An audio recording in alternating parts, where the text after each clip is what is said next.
and I am Dr. D.L. Kumar, biology faculty.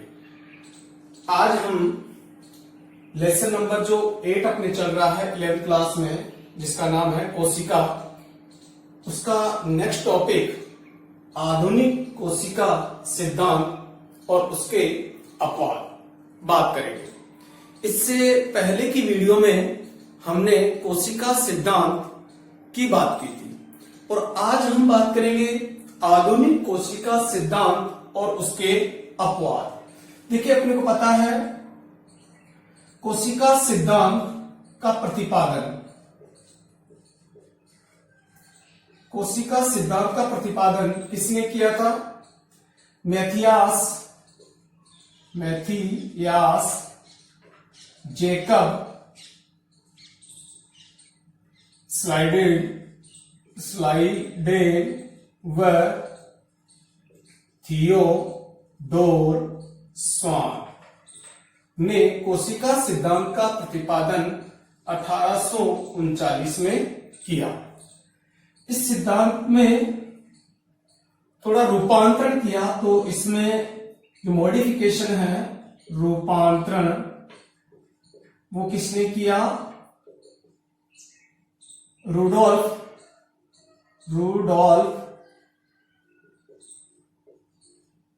Virchow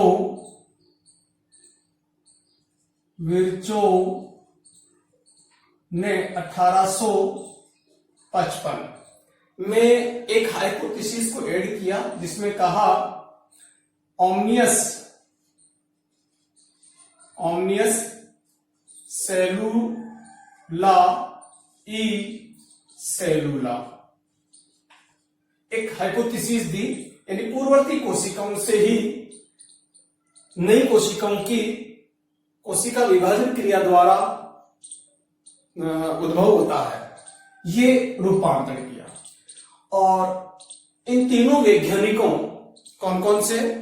Matthias Jacob Schleiden और Theodore स्वान और Rudolph Virchow के अलावा विभिन्न वैज्ञानिकों ने कोशिका सिद्धांत में अपनी अवधारणाएं रखी और एक आधुनिक कोशिका सिद्धांत बनाया गया। और उस आधुनिक कोशिका सिद्धांत की क्या क्या अवधारणाएं हैं या क्या क्या सिद्धांत है, वो अपन बात करेंगे। तो अपन बात करें आधुनिक कोशिका सिद्धांत के आधुनिक कोशिका सिद्धांत की अवधारणाएं अपन बात करें। सबसे पहले अपन बात करें कोशिका सजीवों की क्या है? मूलभूत इकाई है। तो देखिए, अपन बात करें यहां पर, तो पहला अपन प्रिंसिपल पर बात करें तो कोशिका सजीवों के शरीर की प्राथमिक व मूलभूत कह रहे हैं या निर्माण कार्य कह रहे हैं, एक ही बात है। मूलभूत व निर्माणकारी इकाई है। तो ये पहली कोशिका सिद्धांत की पहली अवधारणा है। दूसरी पर बात करें, सभी सजीवों का शरीर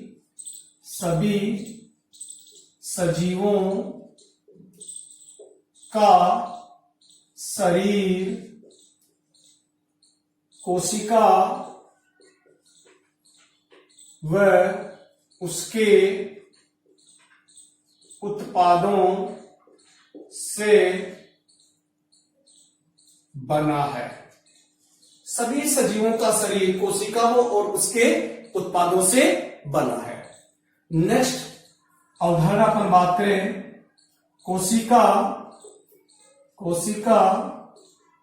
सजीवों की संरचनात्मक व क्रियात्मक इकाई है। तो कोशिका सजीवों की संरचनात्मक और क्रियात्मक इकाई है, यानी सजीवों का शरीर किससे बना है? कोशिका से। कुछ जीव एक कोशिकीय है और कुछ बहुकोशिकीय है। तो एक कोशिकीय जीवों में केवल एक कोशिका होगी, जैसे अमीबा है, पैरामीशियम है, यूग्लिना है। बहुकोशिकीय जीवों का शरीर में बहुत सारी कोशिकाएं होंगी जो मिलकर बहुकोशिकीय जीवों का निर्माण करती है। तो संरचनात्मक और फंक्शनल, कोशिका द्वारा शरीर के सभी कार्यों का संपादन भी कोशिकाओं के द्वारा ही किया जाता है। तो संरचनात्मक और क्रियात्मक इकाई है। हम यहां बात करें, देखो सेल जो है कोशिका, कोशिका से क्या बनेंगे भी? उत्तक। उत्तकों से क्या बनेंगे? उत्तक तंत्र। उत्तक तंत्र। उत्तक तंत्र से क्या बनेंगे? अंग। अंग से क्या बनेंगे भी? अंग तंत्र। और अंग तंत्र से क्या बनेंगे भी? शरीर। इस तरीके से बहुकोशिकीय जीवों का शरीर इस प्रकार से बना है। अगला अपन प्रिंसिपल जाने कोशिका सिद्धांत का, तो वो बात करें अपन कोशिका सजीवों की संरचनात्मक क्रियात्मक इकाई हो गई। कोशिका सजीवों की अति सूक्ष्म इकाई है। कोशिका सजीवों की कैसी यूनिट है भाई? एक माइक्रोस्कोपिक यूनिट है, जिन्हें हम ओपन आई से नहीं देख सकते, नग्न नेत्रों से नहीं देख सकते। तो किससे देखेंगे? माइक्रोस्कोप से। तो इसे अपन केवल सूक्ष्मदर्शी द्वारा ही देख सकते हैं। किसको? सेल को। तो ये एक माइक्रोस्कोपिक यूनिट है। आगे अपन बात करें, कोशिका सजीवों की आनुवंशिक इकाई है। तो देखिए अगला प्रिंसिपल है, कोशिका सजीवों की आनुवंशिक इकाई है। क्योंकि जेनेटिक मटेरियल किसमें है? केंद्रक में। और केंद्रक किसमें है? कोशिका में। और जेनेटिक मटेरियल के रूप में क्या है? डीएनए और आरएनए। तो डीएनए प्लस आरएनए कहां है? केंद्रक में। और केंद्रक कहां है? सेल में। तो सेल क्या हो गई? जेनेटिक यूनिट हो गई। किसकी? सजीवों के शरीर की। आगे अपन बात करें, कोशिका जो है सजीवों की फिजियोलॉजिकली कार्य की इकाई है। क्योंकि कोशिका के द्वारा ही जितने भी कार्य हैं वो कौन करेगी? कोशिका। तो कोशिका सजीवों के शरीर की कार्य की इकाई है। फिजियोलॉजिकली यूनिट है। जितने भी कार्य होंगे, जैसे रेस्पिरेशन होगी, डाइजेशन होगा, एक्सक्रेशन होगा, उत्सर्जन होंगे, ये सब कार्य किसके द्वारा किया जाएंगे? कोशिका के द्वारा। तो ये कोशिका सजीवों की कैसी हो गई इकाई? फिजियोलॉजिकल यूनिट हो गई। आगे अपन बात करें तो कोशिका सजीवों के शरीर की उपापचय क्रियाएं जो होती है, कोशिकाओं में जो उपापचय क्रियाएं होती है, वो उपापचय क्रियाएं किसके माध्यम से संपन्न होती है? कोशिकाओं के माध्यम। तो कोशिका सजीवों के शरीर की उपापचयन इकाई है। उपापचयन इकाई है। मेटाबॉलिक एक्टिविटीज जहां संपन्न होती है वो उपापचयन क्रियाएं हैं। यहां दो तरीके की क्रियाएं होती है, एक होती एनाबॉलिक और एक होती कैटाबॉलिक। तो देखिए एनाबॉलिक और कैटाबॉलिक में अगर अपन बात करें, एनाबॉलिक इसमें जो सरल यौगिक होंगे, सरल यौगिक से क्या बनेंगे? जटिल यौगिकों का निर्माण होगा। इसे अपन क्या कहेंगे? एनाबॉलिक। एक होती है कैटाबॉलिक होती है, यहां जटिल यौगिक होंगे, जटिल यौगिक, और उनसे क्या बनेंगे भी? जटिल यौगिकों से सरल यौगिक। यानी यहां पर क्या है? यहां पर संश्लेषण होगा और यहां पर ब्रेकिंग की क्रिया होगी, टूटने की क्रिया होगी, सरल यौगिक बनेंगे। तो इसे अपन क्या कहेंगे? एनाबॉलिक। तो तो शरीर की उपापचयकारी इकाई कौन है? कोशिका। आगे अपन बात करें तो देखिए सभी कोशिकाएं समान भौतिक और रासायनिक संगठन रखती है। तो देखिए अगला प्रिंसिपल अपन बात करें, सभी सेल्स समान रासायनिक व भौतिक संगठन रखती है।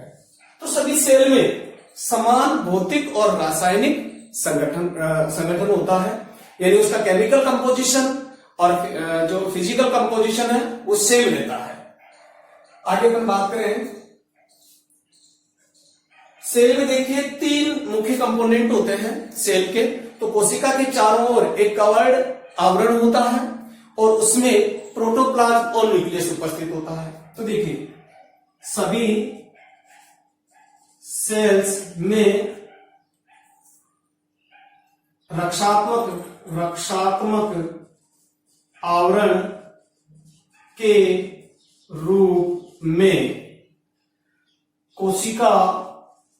कोशिका झिल्ली या कोशिका भित्ति होती है। तो सभी कोशिकाओं में रक्षात्मक आवरण के रूप में, कवर्ड के रूप में, रक्षात्मक आवरण के रूप में कोशिका झिल्ली या कोशिका भित्ति होती है। ठीक है, अपन बात करें तो प्लांट सेल की अपन बात करें, प्लांट सेल में सेल वॉल होगी, सेल वॉल, साथ में सेल मेम्ब्रेन भी होगी, यानी कोशिका भित्ति और कोशिका झिल्ली दोनों प्रेजेंट होती है। ठीक है। एनिमल सेल में अपन बात करें, एनिमल सेल में अपन बात करें तो यहां सेल वॉल नहीं होती, केवल सेल मेम्ब्रेन होगी, सेल मेम्ब्रेन होगी। क्लियर। अगला प्रिंसिपल अपन बात करें कोशिका सिद्धांत का, तो देखिए कोशिका सिद्धांत में जो प्रोटेक्टिव आवरण के रूप में हो गया, इसके अलावा सभी सेल्स में प्रोटोप्लाज्म व केंद्रक उपस्थित होते हैं। सभी कोशिकाओं में प्रोटोप्लाज्म और केंद्रक उपस्थित होगा। ठीक है। नेक्स्ट अपन बात करें, सभी सेल्स में विभिन्न प्रकार के कोशिका अंग, सेल ऑर्गेनेलीज प्रेजेंट होते हैं। कोशिका अंग उपस्थित होते हैं, जो कहां होंगे भी, जो साइटोप्लाज्म में या प्रोटोप्लाज्म में उपस्थित होंगे। तो कहां उपस्थित होंगे? साइटोप्लाज्म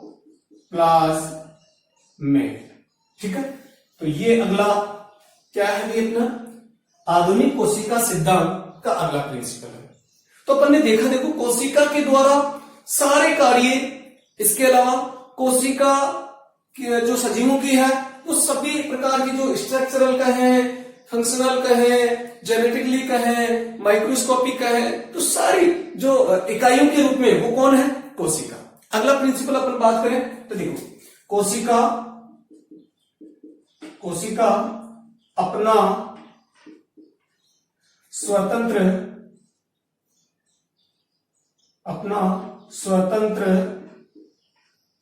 अस्तित्व रखती है, स्वतंत्र अस्तित्व रखती है, स्वतंत्र अस्तित्व रखती है। तो कोशिका अपना क्या रखती है भी? स्वतंत्र अस्तित्व रखती है, एक फ्रीडम होती है कोशिका। आगे देखिए, कोशिका में स्वतः जनन होता है, सेल्फ रिप्रोडक्शन होता है, जिससे नई कोशिकाओं का उद्भव होता है। तो सेल डिवीजन, और यही अपन ने कहा था। इसी प्रकार नई कोशिकाओं की उत्पत्ति पूर्ववर्ती कोशिकाओं के कोशिका विभाजन से होता है। ये कौन सी हाइपोथेसिस है? ओमनियस सेलुला ई सेलुला। तो नई कोशिकाओं का उद्भव पुरानी सेल से होता है। नई कोशिकाओं की उत्पत्ति पुरानी कोशिकाओं से होगी। किस क्रिया से होगी? कोशिका विभाजन के द्वारा नई कोशिकाओं की उत्पत्ति होगी कोशिका विभाजन के द्वारा। तो ये है सेल थ्योरी, आधुनिक कोशिका सिद्धांत की अवधारणा। ये है भी आधुनिक कोशिका सिद्धांत। It is clear. तो अपन ने एक एक के बारे में विस्तृत रूप से देखा। अब अपन बात करें कोशिका सिद्धांत के अपवाद। कोशिका सिद्धांत के अपवाद। ऐसे कौन कौन से लिविंग ऑर्गेनिज्म है या सजीव है जो कोशिका सिद्धांत के अनुसार नहीं है? सबसे पहले अपन बात करें तो वो है विषाणु कोशिका सिद्धांत का एक सबसे बड़ा अपवाद है। हम समझे विषाणु क्या है। विषाणु एक अकोशिकीय जीव है जो सजीव और निर्जीव की योजक कड़ी है। इसे मेजोजीवी अपन कहते हैं। न सजीव है न निर्जीव है, दोनों की योजक कड़ी है। तो सजीव और निर्जीव की योजक कड़ी है, यह है विषाणु। विषाणु में रक्षात्मक आवरण के रूप में प्रोटीन आवरण होता है और जेनेटिक मटेरियल के रूप में डीएनए या आरएनए होता है। अब इसमें कहीं भी कोशिका नहीं है, न न्यूक्लियस है, न सेल मेम्ब्रेन है, न प्रोटोप्लाज्म है। जेनेटिक मटेरियल के रूप में डीएनए और आरएनए है। डीएनए या आरएनए होगा, परंतु ये कोई मेटाबॉलिक एक्टिविटीज भी नहीं करेगा। तो इसमें कोशिकीय स्ट्रक्चर नहीं है, प्रोटोप्लाज्म नहीं है, न्यूक्लियस नहीं है, सेल ऑर्गेनेलीज नहीं है, सेल मेम्ब्रेन, सेल वॉल वो भी कुछ नहीं है। तो ये क्या सेल कोशिका सिद्धांत के अनुसार है? नहीं। तो सबसे बड़ा अपवाद क्या है कोशिका सिद्धांत का? विषाणु। क्लियर। इसके अलावा अपन बात करें तो देखो ये स्वतः जनन प्रदर्शित नहीं करता, तो ये विषाणु पहला बड़ा अपवाद हो गया जो अकोशिकीय है। अकोशिकीय। दूसरी बात करें, ये मेजोजीवी है। मेजोजीवी है। तीसरी अपन बात करें, सेल मेम्ब्रेन व सेल वॉल क्या होगी? एब्सेंट होगी। तो ये दोनों नहीं है।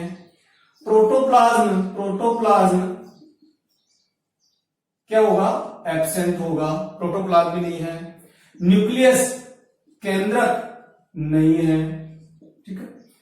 स्वतः जनन प्रदर्शित नहीं करता। स्वतः जनन नहीं या स्वतंत्र अस्तित्व नहीं रखता। इसके अलावा अपन बात करें तो इसमें कोई भी उपापचयन क्रियाएं नहीं होती। उपापचयन नहीं। तो क्या हो गया ये? कोशिका सिद्धांत का अपवाद। दूसरा अपन बात करें, दूसरा अपवाद क्या है भाई? तो वो अपन बात करें। देखिए विषाणु हो गया कंप्लीट। दूसरा है प्रोकैरियोटिक। प्रोकैरियोट्स या प्रोकैरियोटिक जीव। जितने भी देखो कोशिकाएं दो प्रकार की होती है, एक होती है प्रोकैरियोटिक और दूसरी होती है यूकैरियोटिक। जितने भी प्रोकैरियोटिक कोशिकाओं से जीवों का शरीर बना हुआ है उसमें सुविकसित केंद्रक नहीं होता है। तो प्रोकैरियोटिक जीव या प्रोकैरियोट्स जितने भी जीव हैं वो कैसे हैं भी? कोशिका सिद्धांत का अपवाद है। क्यों है? देखो इन जीवों में क्या होगा? पूर्ण विकसित केंद्रक नेगेटिव। पूर्ण विकसित केंद्रक नहीं होता। तो क्या हो गया? अपवाद। दूसरा अपन बात करें, इसमें कोशिका अंग भी नहीं होते। तो ये भी कोशिका अंग भी नहीं है, पूर्ण विकसित केंद्रक भी नहीं है। इसमें जो केंद्रक होगा खुले रूप में होगा, जिसमें कोशिका केंद्रक झिल्ली, केंद्रक द्रव्य और केंद्रिका नहीं होगी। तो अल्प विकसित केंद्रक होगा जिसे केंद्रकाभ या जीनोफोर कहते हैं। तो इसके केंद्रक को क्या कहेंगे भी? केंद्रक काल या जीनोफोर कहते हैं, वो प्रेजेंट होगा। तो कैसा हो गया ये? प्रोकैरियोटिक जीव कैसे हो गए भी? कोशिका सिद्धांत के अनुसार नहीं है इनकी स्ट्रक्चर। प्रोकैरियोट जीवों में अगर मैं एग्जांपल की बात करूं तो माइकोप्लाज्मा, इसके अलावा जितने भी जो बैक्टीरिया है तो साइनोबैक्टीरिया, यू बैक्टीरिया, ऑर्किबैक्टीरिया, सारे बैक्टीरिया जितने भी है वो प्रोकैरियोटिक है। इसके अलावा माइकोप्लाज्मा, एक्टिनोमाइसीटीज, ये 5 सदस्य, ये सारे के सारे कैसे हैं? प्रोकैरियोट है। तो इनकी स्ट्रक्चर कोशिका सिद्धांत के अनुसार नहीं है। अगला अपन अपवाद बात करें, प्रोटिस्टा। प्रोटिस्टा जगत के प्राणी, प्रोटिस्टा जगत के प्राणी, ये तीसरा अपवाद है कोशिका सिद्धांत का। देखो प्रोटिस्टा संघ में एनिमल और प्लांट दोनों आते हैं। तो जो स्वकोशी लिविंग ऑर्गेनिज्म है जो अपना भोजन स्वयं बनाते हैं, वो प्रोटिस्टा जगत में जो एल्गी है वो आ जाती है। और जो विषमकोशी है जो अपना भोजन स्वयं नहीं बनाते हैं, हेटेरोट्रॉपिक है, वो अपना भोजन स्वयं नहीं बनाते हैं, और उनमें एनिमल आते हैं प्रोटिस्टा जगत में। इनमें क्या होता है कि इनमें एक कोशी के प्राणी होते हैं, यूनिसेलुलर है, तो इन्हें अपन एक कोशी के भी कह सकते हैं, एक कोशिकीय। जितने भी प्राणी हैं वो सारे कोशिका सिद्धांत का अपवाद है, क्योंकि एक कोशिकीय प्राणियों में जितने भी ये जो कार्य अपन ने यहां सिद्धांत किया इनके अकॉर्डिंग नहीं है इनकी बॉडी। इनमें देखें तो अपन रेस्पिरेशन सिस्टम उतना डेवलप नहीं होगा। इसमें होता है कि ये अपना श्वसन, उत्सर्जन, जनन, पाचन सब करते हैं कोशिका के माध्यम से, कितना पर इतना अधिक विकसित रूप में नहीं होता है। और एक कोशिका के द्वारा ये सारे कार्य नहीं किए जा सकते, इसीलिए इन्हें हम एक कोशिकीय कहने की बजाय इन्हें अकोशिकीय कहना ज्यादा उपयुक्त है। तो इन्हें अपन अकोशिकीय प्राणी भी कहते हैं। तो ये हो गए तीसरा कोशिका सिद्धांत का अपवाद। अगला अपवाद अपन अगर बात करें तो देखिए, इसके अलावा जितनी भी जो केंद्रक रहित कोशिकाएं हैं, और सजीवों में केंद्रक रहित कौन कौन सी कोशिकाएं हैं? तो केंद्रक रहित सेल, केंद्रक रहित सेल कौन कौन सी है? अगर मैं बात करूं स्तनधारियों में तो रुधिर में जो आरबीसी है, लाल रुधिर कणिकाएं हैं, वो क्या है? केंद्रक रहित है। तो लाल रुधिर कणिकाएं या आरबीसी स्तनधारी वर्ग की। इसके अलावा चालनी कोशिकाएं, चालनी सेल, जो कि फ्लोएम उत्तकों में, पादपों में फ्लोएम उत्तकों में पाई जाती है। तो ये केंद्रक रहित सेल हो गई, चालनी कोशिकाएं। ठीक है। अगली अपन बात करें तो अगला अपवाद जीव द्रव्य रहित कोशिकाएं, जीव द्रव्य रहित सेल। जीव द्रव्य रहित सेल कौन कौन सी है? तो स्किन सेल, जो हायर कैटेगरी के जो एनिमल है उनमें स्किन में अनेक कोशिकाएं उपस्थित होती है, जिसमें साइटोप्लाज्म एब्सेंट रहता है। तो इन ये कोशिका सिद्धांत का एक अपवाद है। तो यहां अपन कहें तो त्वचा या स्किन सेल, इसके अलावा कॉर्क सेल, जो प्लांट में जो छाल होती है, बार्क होती है, उसकी कॉर्क सेल। तो वल्कुर कोशिकाएं या जिसे अपन कॉर्क सेल कहते हैं, वो कॉर्क सेल भी कैसी है? कोशिका सिद्धांत का अपवाद है। तो ये आज अपन ने बात किया कोशिका सिद्धांत, जो अपन कर रहे हैं आधुनिक कोशिका सिद्धांत की बात की, जिसमें उसके अपवाद भी अपन ने बात की है। तो आधुनिक कोशिका सिद्धांत की क्या क्या अवधारणाएं हैं, कौन कौन से प्रिंसिपल है, वो अपन ने बात किए। और कोशिका सिद्धांत के क्या क्या अपवाद है, उसमें विषाणु, प्रोकैरियोटिक जीव, प्रोटिस्टा, केंद्रक रहित कोशिकाएं, जीव द्रव्य रहित कोशिकाएं, ये कोशिका सिद्धांत के अपवाद है। Okay students, thank you. जय हिंद, जय भारत।